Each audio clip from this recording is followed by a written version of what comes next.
प्यारे कृष्ण भक्तों को मेरा प्यार भरा राधे राधे। आज हम श्रीमद् भागवत के तृतीय स्कंद के 9वें अध्याय में प्रवेश करेंगे, जिसमें ब्रह्मा जी के द्वारा भगवान की स्तुति का वर्णन किया गया है।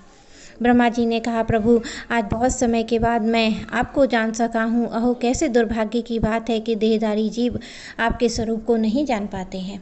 भगवान आपके सिवा कोई वस्तु नहीं है जो वस्तु प्रतीत होती है, वह भी स्वरूपता सत्य नहीं है, क्योंकि माया के गुणों से क्षुभित होने के कारण केवल आप ही अनेकों रूप में प्रतीत हो रहे हैं।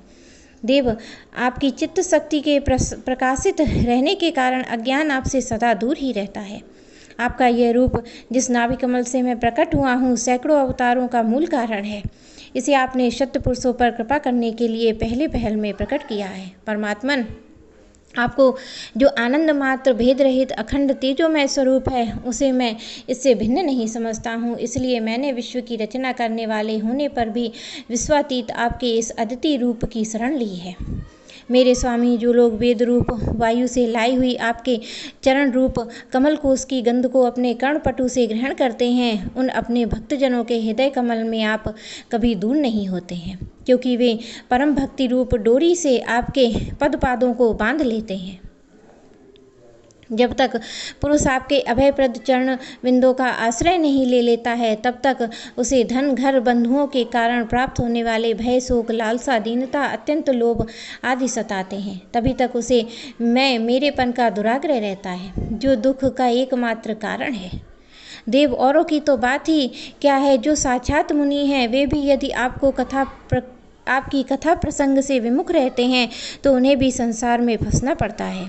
वे दिन में अनेक प्रकार के व्यापारों के कारण विक्षिप्त रहते हैं, रात्रि में निद्रा में अचेत पड़े रहते हैं। उस समय भी तरह तरह के मनोरथ के कारण क्षण क्षण में उनकी नींद टूटती रहती है। नाथ, आपका मार्ग केवल गुण श्रवण से ही जाना जाता है। आप निश्चय ही मनुष्यों के भक्ति योग के द्वारा परिशुद्ध हुए हृदय कमल में निवास करते हैं।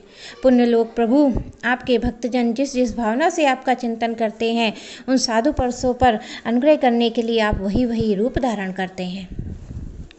भगवान, आप एक हैं तथा संपूर्ण प्राणियों के अंतकरणों में स्थित उनके परम हितकारी अंतरात्मा है। इसलिए यदि देवता लोग भी हृदय में तरह तरह की कामनाएं रखकर भांति भांति की विपुल सामग्रियों से आपका पूजन करते हैं, तो उससे आप उतने प्रसन्न नहीं होते हैं जितने सब प्राणियों पर दया करने से होते हैं। किंतु वह सर्वभूत दया असत पुरुषों को अत्यंत दुर्लभ है। जो कर्म आपको अर्पण कर दिया जाता है, उसका कभी नाश नहीं होता है, वह अक्षय हो जाता है। आप नित्य अजन्मा हैं, मैं आपकी शरण लेता हूँ। भगवान, इस विश्व वृक्ष के रूप में आप ही विराजमान हैं। आप ही मूल प्रकृति को स्वीकार करके जगत की उत्पत्ति, स्थिति और प्रलय के लिए मेरे अपने महादेव जी के रूप में 3 प्रधान शाखा में विभक्त हुए हैं, और फिर प्रजापति एवं मनु आदि शाखाओं प्रशाखाओं के रूप में फैलकर बहुत विस्तृत हो गए हैं। मैं आपको नमस्कार करता हूँ।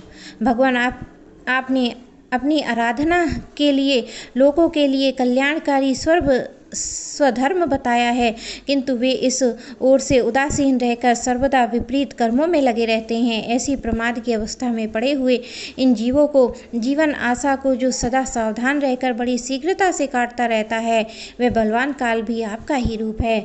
मैं उसे नमस्कार करता हूँ। यद्यपि मैं सत्यलोक का अधिष्ठा हूँ, जो दो समस्त लोगों को वंदनीय है, तो भी आपके उस काल रूप से डरता रहता हूँ। उससे बचने और आपको प्राप्त करने के लिए मैंने बहुत समय तक तपस्या की है। आप पूर्ण काम हैं, आप किसी विशेष सुख की इच्छा नहीं है, तो भी आप अपनी बनाई हुई धर्म मर्यादा की रक्षा के लिए पशु पक्षी मनुष्य देवता जीव योनियों में अपनी इच्छा के अनुसार शरीर धारण करके अनेकों लीलाएं की हैं। ऐसे आप पुरुषोत्तम भगवान को मेरा नमस्कार है। आपके नाभि कमल भवन से मेरा जन्म हुआ है। यह संपूर्ण विश्व आपकी उदर में समाया हुआ है। आपकी कृपा से ही मैं त्रिलोकी की रचना रूप उपकार में प्रवृत्त हुआ हूँ। इस समय योग निद्रा का अंत हो जाने के कारण आपके नेत्र कमल विकसित हो रहे हैं। आपको मेरा नमस्कार है। आप संपूर्ण जगत के एकमात्र सुहृद आत्मा हैं तथा शरणागतों पर कृपा करने वाले हैं। अतः अपने जिन जिन ज्ञान ऐश्वर्य से आप विश्व को आनंदित करते हैं, उसी से मेरी बुद्धि को युक्त करें, जिससे मैं पूर्व कल्प के समान इस समय भी जगत की रचना कर सकूं। आप भक्तवत्सल रूप हैं। अपनी शक्ति लक्ष्मी जी के सहित अनेक गुणावतार लेकर आप जो अद्भुत कर्म करेंगे, वही मेरा यह जगत की रचना करने का उद्यम भी है, उन्हीं में से एक है। अतः इसे रचते समय आप मेरे चित्त को प्रेरित करें, शक्ति प्रदान करें, जिससे मैं सृष्टि रचना विषयक अभिमान रूप मल से दूर रह सकूं। प्रभु, इस प्रलयकालीन जल में शयन करते हुए आप अनंत शक्ति परम पुरुष नाभि कमल से मेरा प्रादुर्भाव हुआ है और मैं हूँ भी आपकी विज्ञान शक्ति। अतः इस जगत के विचित्र रूप का विस्तार करते समय आपकी कृपा से मेरी वेद रूप वाणी उच्चारण लुप्त ना हो। आप अपार करुणामय पुराण पुरुष हैं। आप परम प्रेमी मुस्कान के सहित अपने नेत्र कमल खोलिए और शेष सैया से उठकर विश्व के उद्भव के लिए अपनी समुद्र वाणी में मेरा विषाद दूर कीजिए। श्री मैत्रेय जी कहते हैं, विदुर जी इस प्रकार तप विद्या समाधि के द्वारा अपने उत्पत्ति स्थान श्री भगवान को देखकर अपने मन और वाणी शक्ति के अनुसार उनकी स्तुति की। ब्रह्मा जी थके से होकर मौन हो गए। श्री मधुसूदन भगवान ने देखा कि ब्रह्मा जी इस प्रलय जलराशि से बहुत घबराए हुए हैं तथा लोक रचना के विषय में कोई निश्चित विचार न होने के कारण उनका चित्त बहुत खिन्न हो रहा है। तब उनके अभिप्राय को जानकर वे गंभीर वाणी में उनका खेद शांत करते हुए कहने लगे।